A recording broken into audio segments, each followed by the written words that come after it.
Brought to you by Agilus Diagnostics.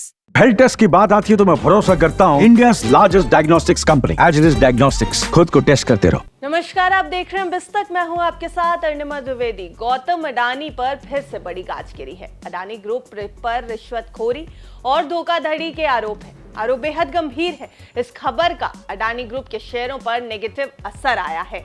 Adani group के सभी शेयरों में लोअर सर्किट लगा है। शेयरों में निवेशक ताबड़तोड़ बिकवाली कर रहे हैं।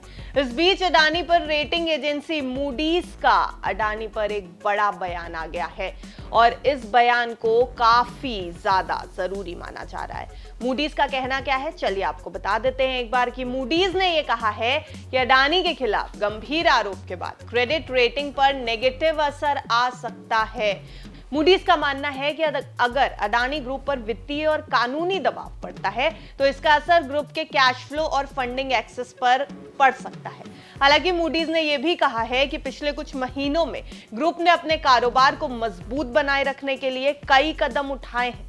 क्रेडिट रेटिंग पर नेगेटिव असर आया तो ग्रुप की आगे की योजनाओं पर भी असर पड़ सकता है।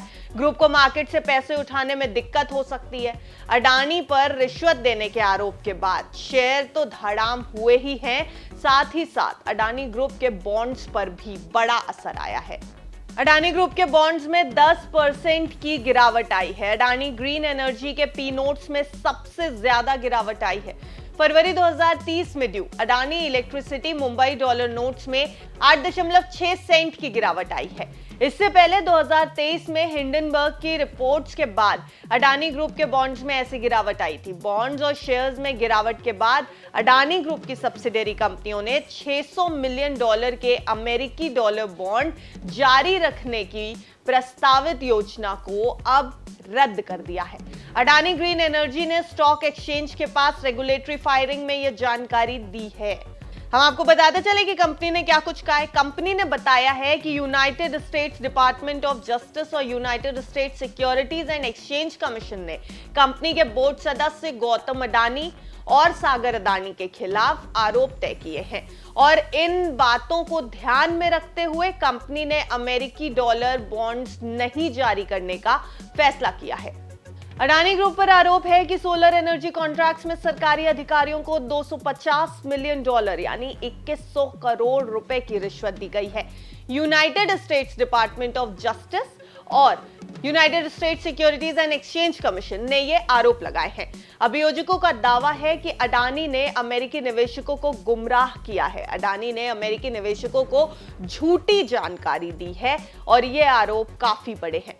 मामला यह है कि 2020 से 2024 के बीच अडानी और सभी आरोपियों ने भारत सरकार के सोलर एनर्जी कॉन्ट्रैक्ट हासिल करने के लिए अधिकारियों को 2100 करोड़ रुपए की रिश्वत देने को तैयार हो गए थे। इस प्रोजेक्ट से 20 साल में $2 बिलियन यानी 16,881 करोड़ रुपए से ज्यादा मुनाफे का अनुमान था। अडानी ने स्कीम आगे बढ़ाने के लिए भारतीय सरकारी अधिकारी से मुलाकात की। सागर और विनीत ने स्कीम पर काम करने के लिए कई मीटिंग्स रखी थी।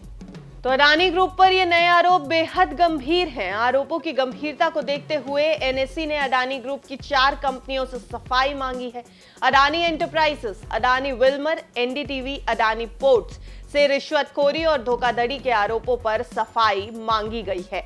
तो अडानी ग्रुप के ऊपर बड़ी गाज गिरी है। अडानी ग्रुप के ऊपर ये जो खबर आई है उसके बाद शेयर बाजार में भी हाहाकार मचा है। निवेशकों को झटका लगा है जिन्होंने अडानी ग्रुप के शेयरों में निवेश किया था, क्योंकि इन शेयरों में इस समय 20% तक का लोअर सर्किट लग चुका है। फिलहाल अडानी ग्रुप की हालत क्या है ये तो हमने इस रिपोर्ट में आपको बता दिया, लेकिन अब अडानी ग्रुप के स्टॉक्स में क्या कुछ होगा ये देखने वाली बात होगी। लेकिन जाते जाते आपको यही सलाह देंगे हम कि अपने किसी भी निवेश से पहले अपने फाइनेंशियल एडवाइजर की राय जरूर ले लें, क्योंकि ये खबर सिर्फ आपकी जानकारी के लिए बनाई गई है। ऐसी बिजनेस जगत की हर छोटी बड़ी खबर से अपडेटेड रहने के लिए देखते रहिए बिस्तक।